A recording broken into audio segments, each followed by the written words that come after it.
இங்க வச்சிருந்த காமாட்சி விளக்க எந்த நாய் எடுத்தது? இந்த பாரு, இந்த குத்து மதிப்பா நாயின்னு பேசுற வலையெல்லாம் வச்சுக்கிறப்படாது. வீட்டுல இருக்குது ரெண்டே ரெண்டு நாய் தான். ஒண்ணு பெரிய நாய், ஒண்ணு சின்ன நாய். நேத்து காக்குல மாட்டுக்கறிய மெல்ல முடியாம முழுங்குனீங்க. அது எந்த காசு? மாட்டுக்கறியா? தளபதி, ஏண்டா காமாட்சி விளக்க வச்சா மாட்டுக்கறி வாங்கிட்டு வந்த? பின்ன என்ன உன் பேர்ல பேங்க்ல 40 லட்சம் ரூபாய் பணமா போட்டு வச்சிருக்க, அதை எடுத்து உனக்கு சோறு போடுறதுக்கு. அனாவசியமா எல்லாம் பேசப்படாது. தின்னாச்சு, முடிஞ்சாச்சு, கம்மாய்க்கெல்லாம் போயிட்டு வந்தாச்சு. ரொம்ப ஜாஸ்தி பேசிக்கிருந்த நெத்தி செவரி இடிஞ்சு கீழே விழுந்தோம். இருக்கிற பாத்திரத்தை பத்திரமா வைக்கிறதுக்கு என்ன வழியோ அதை பாத்துக்க.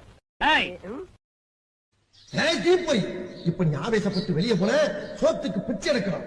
பல குப்பத்தட்டிகள் எச்சியில கிடைக்காம சுரிநாய்குடியை வெறிநாய்குடியை கறி வாங்க வேண்டிய கட்டாயம் ஏற்படும். இப்ப சொல்லு, சோறா சுரணையா? சோறுதான். இதான் மாப்பிள்ளையோட போட்டோ. நல்லா இருக்கானே? பேரு சந்தோஷ். அதுவும் நல்லா இருக்கே. ஆனா கழுத்து பிடிச்ச மாதிரி இப்படி திரும்பி இருக்கானே. அது போஸ் மாமா. ஓ போஸா? குடுக்கணும். இந்த ஊருக்குள்ள இவரை பத்தி நான் அதை விசாரிக்கணும். நீங்க இந்த வீதி வழியா போங்க, நான் இந்த வீதி வழியா போறேன்.